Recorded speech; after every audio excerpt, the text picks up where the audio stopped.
오늘 호세아서 2장 14절 말씀부터 마지막 절 23절 말씀까지 함께 봉독하시겠습니다.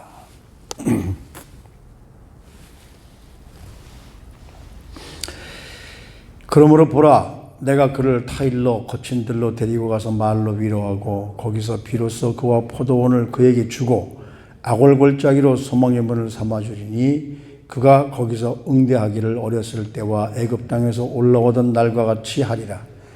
여호와께서 이르시되 그날에 네가 나를 내 남편이라 일컫고 다시는 내 바알이라 일컫지 아니하리라. 내가 바알들의 이름을 그의 입에서 제거하여 다시는 그의 이름을 기억하여 부르는 일이 없게 하리라. 그날에는 내가 그들을 위하여 들짐승과 공중의 새와 땅의 곤충과 더불어 언약을 맺으며 또 이 땅에서 활과 칼을 꺾고 전쟁을 없이 하고 그들로 평안히 눕게 하리라. 내가 네게 장가들어 영원히 살되 공의와 정의와 은총과 긍휼히 여김으로 네게 장가들며 진실함으로 네게 장가들리니 내가 여호와를 알리라. 여호와께서 이르시되 그날에 내가 응답하리라. 나는 하늘에 응답하고 하늘은 땅에 응답하고 땅은 곡식과 포도주와 기름에 응답하고 또 이것들을 이스라엘에 응답하리라. 내가 나를 위하여 그를 이 땅에 심고 긍휼히 여김을 받지 못하였던 자를 긍휼히 여기며 내 백성이 아니었던 자에게 향하여 이르기를 너는 내 백성이라 하리니 그들은 이르기를 주는 데 하나님이시라 하리라 하시니라. 아멘.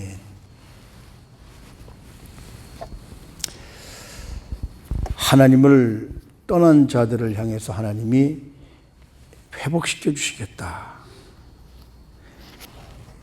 여기 오늘 호세아가 이제 자기의 그 부인, 바람나 나간 부인을 데리고 여기 보면 거친 들로 데리고 가서 말로 위로하고, 거친 들이란 무엇일까?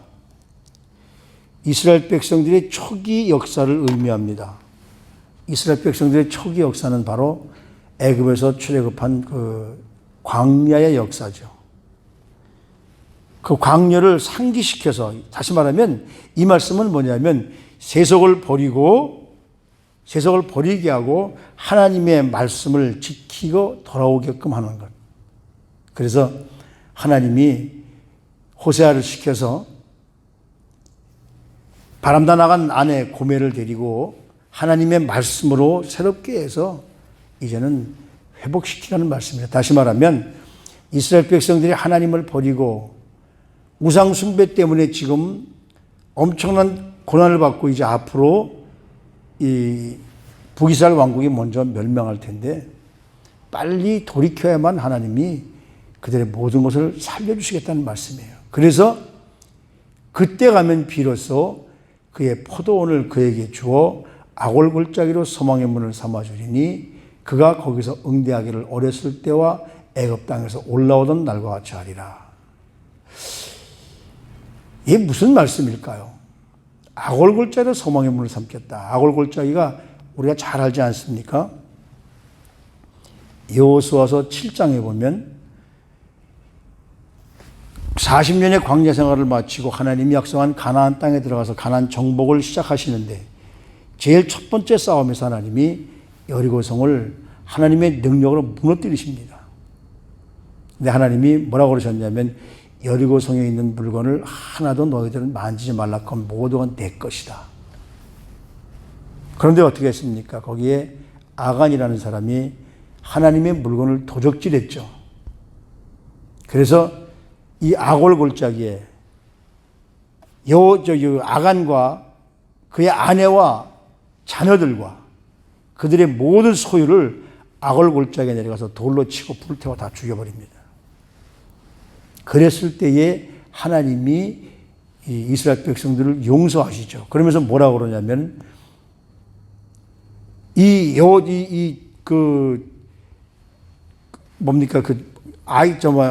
여리고성을 무너뜨리게 해서 거기서 찾아야 되는데 이 여리고성을 세우는 자들은 아들을 잃게 될 것이다. 문짝을 세우는 자는, 성을 세우는 자는 큰 아들을 잃게 될 것이고 거기에 문을 세우는 자는 작은 아들을 잃게 될 것이라고. 그랬던 그 성이, 그 아골골짜기가 이제는 어떻습니까? 하나님이 소망의 장소로 바꿔주신다는 거예요. 이스라엘의 죄를 깨끗이 없애주시고, 바로 이사야서 65장에 보면 악을 골짜기를 이제는 소망의 골짜기가 해서 그것을 이제 하나님이 복을 내리시는 소망의 골짜기로 바꿔주신다는 거예요. 지금까지는 이스라엘 백성들이 하나님을 배반하고 우상을 섬긴 것 때문에 그들이 하나님께 징벌을 받지만 그 후에 그들이 돌아올 때 하나님이 그들에게 소유를 주실 것이고 내 백성이라고 하나님이 일컬어 주실 것이라는 것이죠. 바로 이스라엘이 우상을 버릴 때 하나님께서는 이스라엘과 관계를 완전히 회복시켜 주신다는 거예요. 얼마큼 회복시켜 주시느냐 하면 16절 말씀에서부터 보면 여호와께서 이르시되 그날에 내가 나를 내 남편이라 내가 나를, 우리는 신부이고 하나님은 우리의 신랑이시죠. 그렇게 일컫게 될 때에 다시는 내 입에서 바알이라는 것을 부르지 않게 하는데, 내가 내 능력으로 우상을 섬기지 않게 되는 것이 아니라, 여기 보면 뭐라고 그러냐면 내가 17절에 보면 바알들의 이름을 그의 입에서 제거하여 다시는 그의 이름을 기억하여 부르는 일이 없게 하겠다. 우리가 세상에 죄를 짓고 사는 건 내가 죄를 이길 능력이 있는 것 같지만 천만에입니다. 하나님께서 우리가 죄를 이길 수 있는 능력을 우리에게 주실 때 그때 우리는 승리할 수 있어요. 하나님이 주셔야 돼요. 18절에도 보면 그날에는 내가 그들을 위하여 들짐승과 공중의 새와 땅의 모든 곤충과 더불어 언약을 맺으며 이 땅에서 활과 칼을 꺾고 전쟁을 없이 하겠다. 이 세상의 모든 것을 평정시키시고 하시는 분은 바로 하나님이십니다. 내가 무엇을 하려고, 내가 무슨 교회에 질서를 잡으려고, 천만의 말씀입니다. 내가 세상의 질서를 잡으려고, 천만의 말씀입니다. 대통령이라는 사람이 평화를 하려고, 천만의 말씀입니다. 하나님이 하셔야 됩니다. 그렇게 하나님이 하시고 나서도 나중엔 뭡니까? 내가 잘했다라고 칭찬하시는 분이 바로 하나님이세요. 그래서 여기 뭐라고 말합니까? 내가 네게 장가들어 영원히 살되, 하나님이 우리의 신부 되시고 우리는 그 신랑에 대해서 영원히 살되, 하나님과 함께 사는 삶은 공의와 정의와 은총과 긍휼이, 그러니까 우리의 삶 속에서 모든 질서는 하나님께로부터 나옵니다. 교회의 모든 질서, 세상의 모든 질서 하나님께로부터 나옵니다.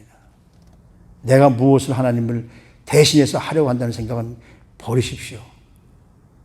하나님께서 우리에게 그렇게 할 수 있는 것을 주셔야 되기 때문에 그저 우리는 하나님의 도구만 되어지면 됩니다. 하나님께서 뭘 어떻게 하실까?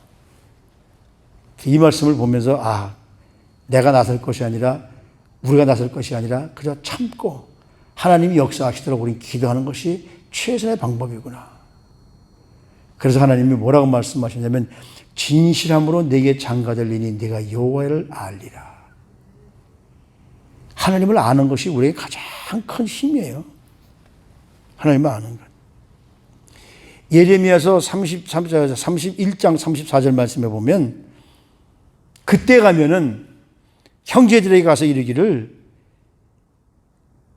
여호와를 알라 하지 말라. 할 필요가 없다. 왜? 작은 자나 큰 자가 모두가 다 하나님을 알기 때문이다. 내가 그들의 악행을 다 제해버리고 내가 그들에게 기억나게 할 테니까 너희들은 저절로, 그때 내가 너희 기억나게 할 테니까 하나님을 알게 될 것이다. 그러니까 그때 가서는 하나님을 힘써 알라는 소리를 할 필요가 없다. 그러나 지금 호세아는 어떻습니까? 여호와를 알자, 힘써 알자라고 우리 호세아 선지자는 지금 이스라엘 백성들에게 알려주고 있죠. 그러나 우리 주님 다시 오셔서 이 땅에 천년 세대를 누릴 때, 우리가 주님과 함께 왕노릇할 때에는 여호와를 알라 할 필요가 없다는 것이죠. 작은 자나 큰 자가 다 알기 때문에. 그래서 요한복음 17장 3절 말씀에 마지막으로 우리 주님이 십자가에 달리시기 전에 제자들과 함께 마지막으로 말씀을 나누면서 뭐라고 그러냐면 영생은 우리가 영생을 누리는 거, 영생이라는 것은 뭐냐면 곧 유일하신 참 하나님, 곧 유일하신 참 하나님, 그리고 그 하나님이 보내신 예수 그리스도를 알자, 힘써 알자. 이것이 영생이라는 거예요. 우리가 마지막 때 영생을 얻기 위해서는 하나님을 올바로 힘써 아는 것, 그것이 우리의 가장 은혜로운 모습입니다. 그래서 우리가 하나님과 함께 관계가 회복되어지면 어떻습니까? 21절에 여호와께서 이르시되 그날에 내가 응답하리라. 나는 하늘에 응답하고 하늘은 땅에 응답하고 땅은 곡식과 포도주와 기름에 응답하고 또 이것들을 이스라엘에 응답하리라. 그러니까 다시 말하면 하나님께서 직접 이스라엘을 위해서 하나님이 싸워주시겠다는 말씀이에요. 어디에 응답하십니까? 이스라엘이 아니라 이스라엘에 응답한다는 거예요. 음란한 여인 고멜이 호세아 선지자에서 나온 큰 아들, 이름이 이스라엘이잖아요. 이스라엘을 흩으시는 분, 여호와는 흩으시는 분이신데 흩은 사람들을 다시 모아서 하나님이 응답하신다는 겁니다. 이 이스라엘이 원래는 그 이스라엘 지역의 저 북쪽으로 있는 이스라엘 평야, 그 곡창지대입니다. 그러니까 하나님이 거기다 축복해 주신다는 거죠. 과거에는 흩어졌던 하나님이 이제 모아주신다는 거예요. 그리고 그걸로 끝나는 것이 아니라 내가 나를 위하여 그를 이 땅에 심고 긍휼히 여김을 받지 못하던 자를 긍휼히 여기며 내 백성이 아니었던 자를 향하여 이르기를 너는 내 백성이다. 여기에 호세아의 자녀들의 이름이 다 나오잖아요. 이스라엘 흩으신 자를 하나님이 다시 모아서 하나님 축복해 주실 것이고, 내가 긍휼히 여김을 받지 못하던 자 누굽니까? 루하마. 그에게 로를 빼버리고 루하마, 이제는 긍휼히 여겨주겠다. 그리고 로암미, 너는 내 백성이 아니다. 그런 백성을 다시는 이제는 어떻습니까? 이제 내 백성이 되게 해주시겠다. 그러니까 우리가 하나님 앞으로 돌아와서 하나님을 올바로 알고 힘써 알고 하나님을 제대로 알면, 그래서 하나님 말씀대로 따르면 모든 것이 은혜와 축복입니다. 하나님의 몸된 교회를 흔들면 흔드는 사람이 하나님께로부터 벌을 받지만 돌아오면 하나님께서 다시 한번 회복시켜 주신다는 말씀이죠. 다시 말하면 이스라엘이라는 것이 하나님이 흩으신 하나님의 심판의 장소였지만은 그것이 마지막에 큰 복을 받는 장소가 될 것이라는 거죠. 이스라엘 평야에 무기또라는 데가 있습니다. 거기가 어디냐면 마지막 3차 대전이 일어날 장소입니다. 하나님의 마지막 심판이 있을 장소가 바로 그 장소입니다. 얼마나 우리가 이 마지막 때가 가까이 왔느냐. 요즘에 세계 정세에 모든 걸 돌아가는 걸 보면 알잖아요.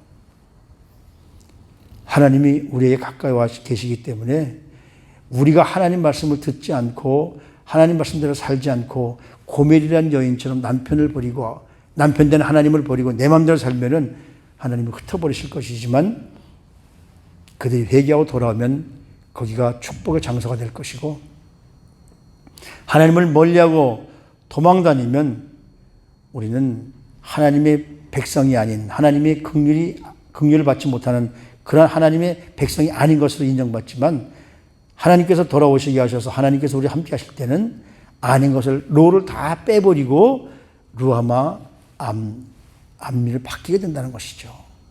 너희는 내 백성이다. 내가 너를 사랑하마. 하나님의 징계가 너무 우리에게 무겁게 느껴지십니까?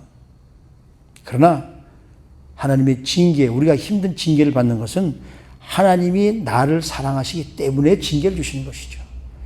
내가 하나님 말씀대로 살지 못하기 때문에 하나님은 깨닫게 하시도록 징계를 주시는 것이죠. 그것은 바로 하나님이 살아계셔서 나와 함께 하심을 우리는 분명히 깨달으라는 말씀입니다. 따라서 하나님을 알고 하나님과 깊이 연합을 이룬 이스라엘에게는 하나님께서 여기 뭐를 주십니까? 은총을 주시고 긍휼히 여김을 주시고, 그리고 남은 자들을 통해서 하나님의 응답을 마음껏 누리는 우리 모두가 될 수 있을 것이거든요.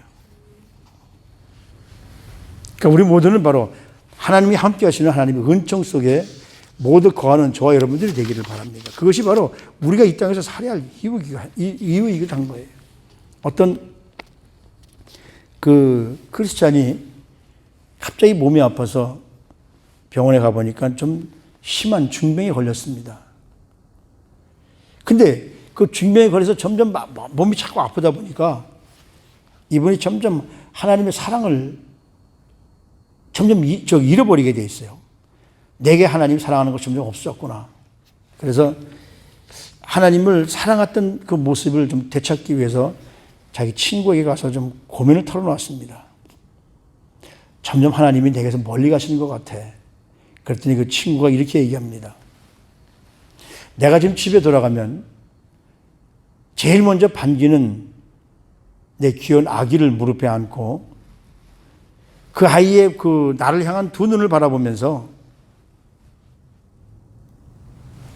내가 아무리 힘들고 어렵게 나와서 일을 했지만은 그 아이를 보면서 바로 이건 내 천사인데 나는 그 아이의 음성에 내가 귀를 기울일 거야. 그거 하나만 가지고도 나는 집에 가면 편안함을 느낄 수 있어.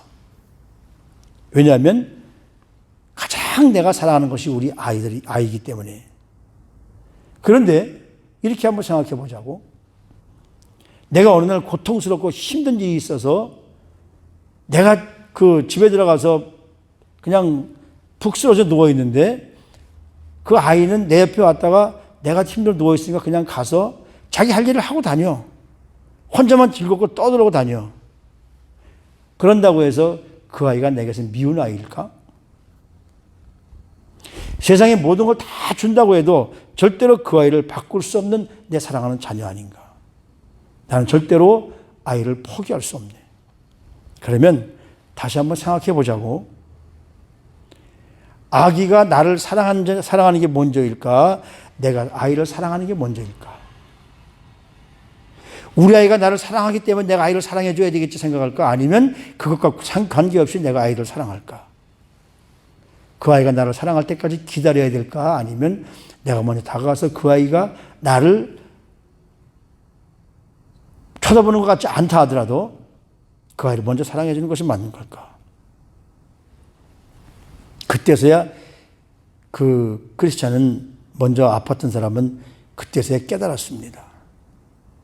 내가 생각을 잘못했어.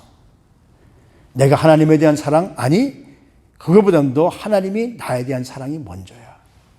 그걸 내가 깨닫지 못했는데 이제 깨닫게 됐네. 바로 그 말씀입니다. 이스라엘 백성들이 하나님을 버리고 세상이 좋아서 세상 길로 나가서 세상에 얼마나 좋은 것들이 많습니까? 재미있는 것들이 많습니까? 거기에 취해서 살면서 하나님을 잊어버렸을 때 하나님은 다시 호세아를 통해서 그 여인을 데려오게 하시고 그래서 하나님의 은혜로 말미암아 그들이 우상에서 버리게끔 하나님이 만들어 주셨습니다. 내가 한 것 아니에요. 난 할 수 없어요. 하나님만을 알 수 있도록 하나님 그렇게 만들어 놓으시고 뭡니까? 네가 잘했다.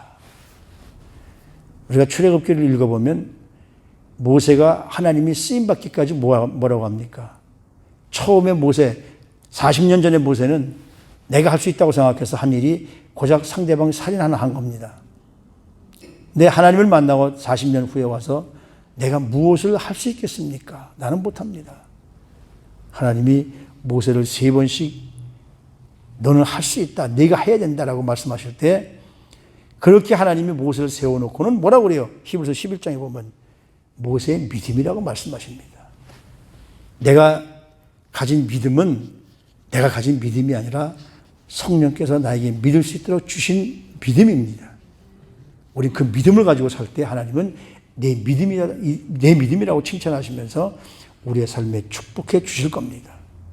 오늘도 우리와 함께 하시는 하나님, 우리가 세상의 모든 죄악을 떠나고 그리고 하나님만을 올바로 섬긴다고 하면 여기 오늘 20절부터 주시는 은총과 축복이 우리 삶에도 함께 있게 될 줄을 믿습니다. 내가 그날 기도하면 하나님이 응답하시겠고 하나님이 축복하시기 위해서 땅에 응답하시면 땅이 응답하겠고 모든 곡식과 포도주와 기름이 응답하겠고 이것들이 바로 흩어졌던 이스라엘 백성들에게 응답하셔서 이제는 너희는 내 백성이다. 이제 내가 너희를 사랑하는 자다라고 하나님이 그렇게 인정해 주셨다는 말씀이죠. 우리 모두가 하나님 앞에 인정받는 사랑하는 주님의 백성들이 되시기를 주님의 이름으로 부탁을 드립니다.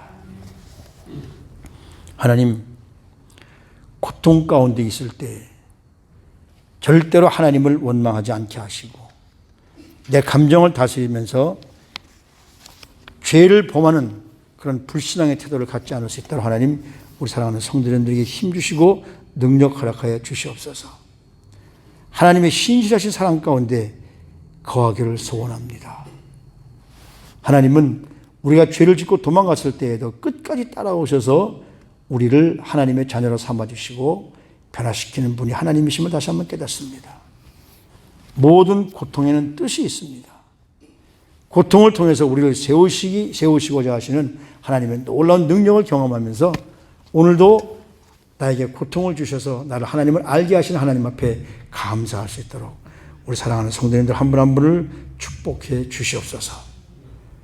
존귀하신 우리 구주 예수 그리스도 이름으로 감사하며 기도드리옵나이다. 아멘.